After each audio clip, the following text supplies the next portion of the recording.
Okay, so you know how sometimes something just like cuts through all the noise online? Hmm. Well, one of you shared this YouTube video review with us. It's all about taking a brand new channel, 0 subs, up to 1,000 subscribers. Wow. Okay. The magic 1,000. Right. And quickly, and get this, organically.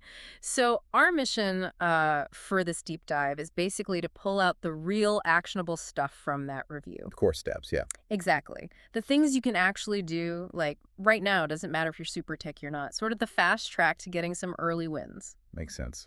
What did the review focus on? It highlighted 5 main things as potential shortcuts. Getting really specific with your topic, niching down hard. Ah, the niche. Yeah. Always important. Yeah. Then consistent branding, getting your look and feel right, jumping on trends, Oh, interesting. Using what's hot. teaming up with other creators, and finally, really optimizing how you ask people to subscribe, your calls to action. Gotcha. Okay, so where do we start? That niching down part. Yeah, let's dive in there. Well, what really leaps out from the reviewer's take is this idea of like hyper specificity. Hyper specific. Okay. Yeah. The video being reviewed apparently hammers this point. Yeah. Don't just make a gaming channel. Be, Yeah. I don't know, retro RPG tips or something. Okay. Yeah. Super focused. Or not just travel, but maybe budget travel for students. Yeah. That kind of thing. The idea is it lets you become the known expert, the go-to in a smaller pond much faster. Right. That actually makes a lot of sense. If you're the only one doing like really specific budget travel tips for students in Southeast Asia, then those students are going to find you. Precisely. You become a category of one, at least initially. Okay, cool. Now, the review mentioned leveraging trends was, quote, the real gold. How does someone totally new even do that? Sounds tricky. Yeah, it can seem that way. But the video, according to the review, suggests pretty practical tools, things like Google Trends, maybe vidIQ, Ah, okay. Stuff you can actually use. right, to spot topics that are starting to bubble up but aren't completely saturated yet by the huge channels. So finding the wave before it crashes. Exactly. The example given was apparently a creator who pulled in like 500 subscribers pretty fast Wow. How? by making beginner guides for games that were just starting to trend. They got there before the established giants did. Ah, so timing is everything.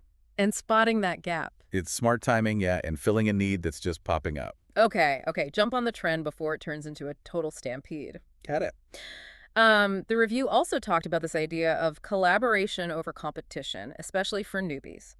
That sounds promising. Less Hmm. intimidating, maybe. Totally. And it's not about trying to collab with PewDiePie on day one, right? Yeah, probably not going to happen. No. The focus is on finding other creators who are kind of at your level. Maybe, say, between 50 and 5,000 subscribers. People starting out just like you. Okay, so your peers, basically. Exactly. Mutual growth. The review brought up an example, a recipe challenge.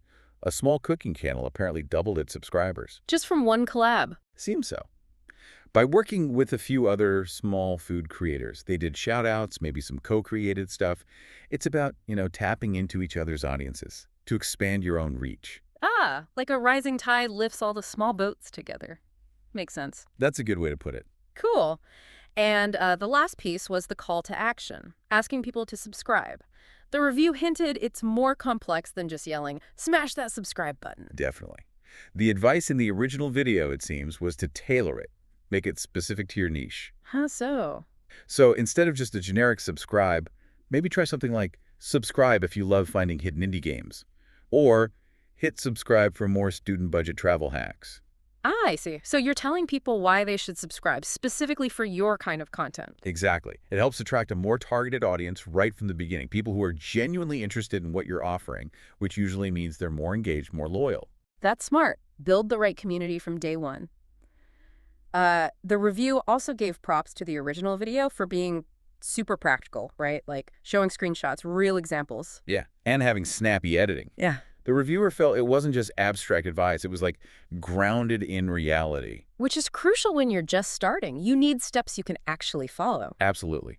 That practicality makes the advice feel Much more valuable, much more achievable. Okay, so let's quickly recap the big takeaways here. It sounds like step one is going really focused, that micro niche thing, to even get noticed at all. Stand out in a small crowd first. Then keep an eye on trends using those tools and jump on the right ones early for a potential Yeah. boost. It's a timing element, yeah. Don't be afraid to team up with other small creators, that collaboration thing. Grow together. That mutual support network. And finally, even fine-tuning how you ask people to subscribe can make a difference in building a dedicated audience. Little tweaks, big impact potentially, which Oh, kind of brings us back to you, the listener. right. The takeaway for you. Think about your own passions, your own interests. What's a really specific, maybe even kind of weird micro niche within that field that isn't being served well right now? Could be anything, right? Like restoring antique typewriters or vegan baking using only local ingredients. Exactly. And then think about who else is out there, maybe just starting out too, in a similar or adjacent space. Could you reach out?